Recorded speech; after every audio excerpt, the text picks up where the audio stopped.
Saudara-saudari yang terkasih, Allah senantiasa memperhatikan setiap pertumbuhan umat-Nya, walau tanggapan umat tidak seperti yang diharapkannya. Namun Allah tetap Allah penolong dan sumber damai sejahtera, seperti peneguhan Paulus pada umat di Filipi yang mudah cemas dan khawatir. Gereja pun dipanggil untuk melaksanakan kehendak Allah dengan menggarap kebun anggurnya, menggarap hidupnya, dan bukan memiliki hidupnya dengan terus memurnikan hidup batin dari unsur-unsur yang menjauhkan kehadiran Yesus dalam hidup kita sehari-hari. Tetapi seringkali kita malah menjauhkan diri kita dengan menyakiti hati Tuhan dan sesama karena kedosaan dan kesalahan kita.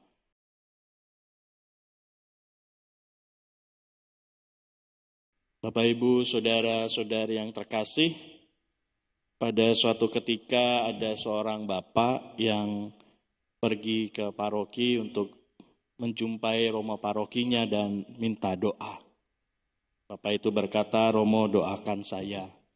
"Baik Bapak, apa yang bisa saya bantu?" "Doakan saya, Romo, saya dan keluarga sedang kena musibah. Anak saya kemarin ditangkap polisi karena narkoba dan sekarang di penjara menunggu pemeriksaan." "Ya Bapak, saya akan doakan Bapak dan anak Bapak," kata Romo itu. Lalu Bapak itu melanjutkan ceritanya, "Romo, sebenarnya anak saya ini orang baik, anaknya baik.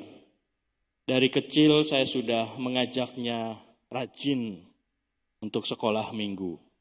Setelah komuni pertama, saya mengajak dia untuk jadi misdinar dan dia rajin jadi misdinar, bahkan jadi pengurus misdinar di paroki ini. Dan waktu SMA dia juga aktif di Mudika, atau OMK ya sekarang, di Mudika. Tapi setelah kuliah kok anak ini agak berubah.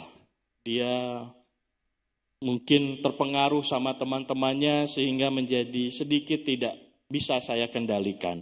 Kalau saya bilangin dia selalu marah. Tapi saya tetap menasehati dan memberikan yang terbaik untuk anak saya ini. Tapi ya akhirnya yang seperti ini, Romo. Anak saya kena narkoba, ditangkap polisi dan sekarang di penjara." Lalu Romo itu mengatakan kepada Bapak itu, "Lalu Bapak masih sayang sama anak Bapak yang seperti ini?" "Ya gimana Romo, itu anak saya masih sayang sama dia. Lalu apa yang akan Bapak lakukan?" "Saya akan tetap menjenguknya, saya akan mendoakan dia dan saya meneguhkan dia. Setiap kali saya akan menjenguk dia dan menguatkannya dan mengatakan bahwa bapaknya ini mengasihi dia, bapaknya ini mengampuni dia. Dan semoga setelah dia keluar dari penjara itu, dia bisa menjadi anak yang lebih baik." "Iya Pak, semoga anak Bapak setelah keluar berubah menjadi pribadi yang lebih baik. Mari kita berdoa bersama." Bapak, Ibu, saudara-saudari yang terkasih, gambaran dari Bapak ini sama seperti pemilik kebun anggur yang diceritakan baik di dalam bacaan yang pertama dan juga dalam bacaan yang kedua. Pemilik kebun anggur ini berusaha untuk sekuat tenaga untuk merawat, menjaga, memberikan yang terbaik untuk kebun anggur ini. Tetapi apa yang terjadi? Malahan menghasilkan sesuatu yang tidak baik dalam bacaan yang pertama.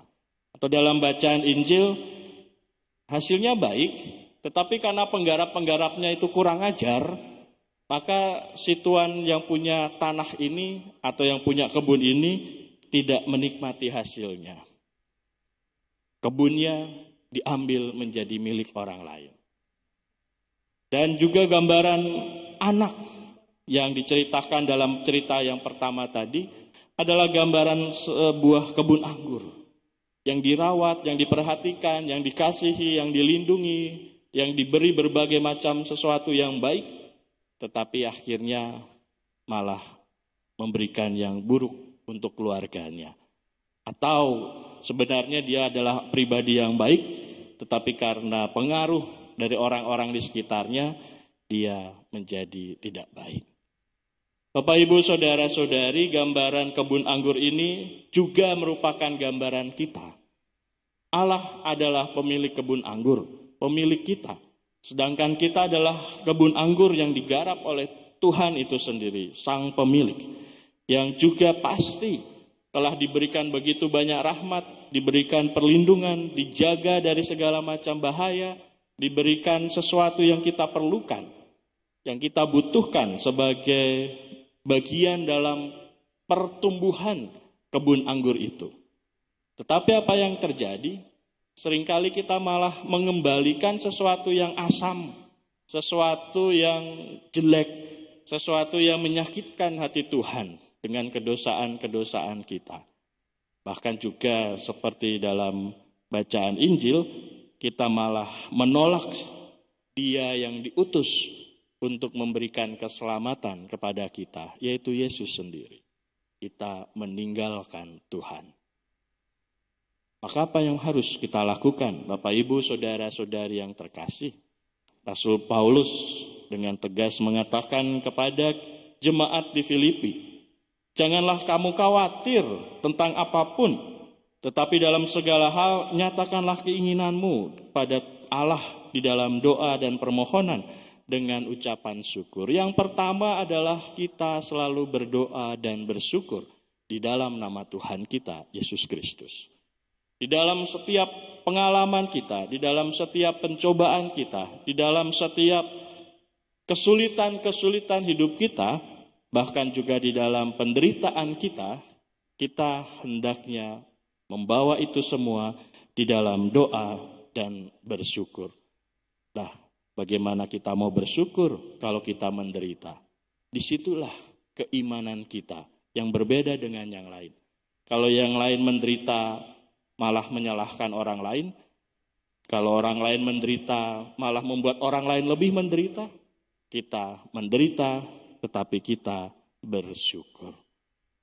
Dengan berdoa dan bersyukur, kita menjaga kebun anggur dalam hidup kita menjadi kebun anggur yang baik, kebun anggur yang sehat, kebun anggur yang bisa memberikan sesuatu yang manis dan indah bagi Tuhan dan sesama. Maka Bapak, Ibu, saudara-saudari yang terkasih, marilah pertama kita menyadari bahwa kita ini adalah kebun anggur milik Tuhan. Bukan milik siapa-siapa, tetapi milik Tuhan. Yang selalu dikasihi, diberkati, dijaga dan dilindunginya. Dan yang kedua, sebagai kebun anggur itu marilah kita mengusahakan diri kita. Menghasilkan buah yang baik, menghasilkan buah yang manis, menghasilkan buah yang menyehatkan dan menghidupkan. Bukan buah yang kecut, bukan buah yang mematikan, bukan buah yang malah membawa orang pada sesuatu yang tidak baik karena perkataan dan tindakan kita. Dan yang ketiga adalah di dalam segala tindakan dan tingkah laku kita itu, kita bawa di dalam doa dan rasa syukur. Jangan khawatir, karena Tuhan pasti akan memenuhi apa yang menjadi keperluan kita. Maka marilah kita mohonkan rahmat dan berkat, agar kita mampu seperti Bapak tadi, yang walaupun hatinya terluka oleh tingkah laku anaknya yang tidak benar itu, tetapi dia tetap mengasihi, tetap mendukung, dan juga mengampuninya. Kemuliaan pada Bapa dan Putra dan Roh Kudus, seperti pada permulaan, sekarang, selalu, dan sepanjang segala abad. Amin. Mari kita hening sejenak. Ya Allah semesta alam, pulihkanlah kami, buatlah wajah-Mu bersinar, maka selamatlah kami.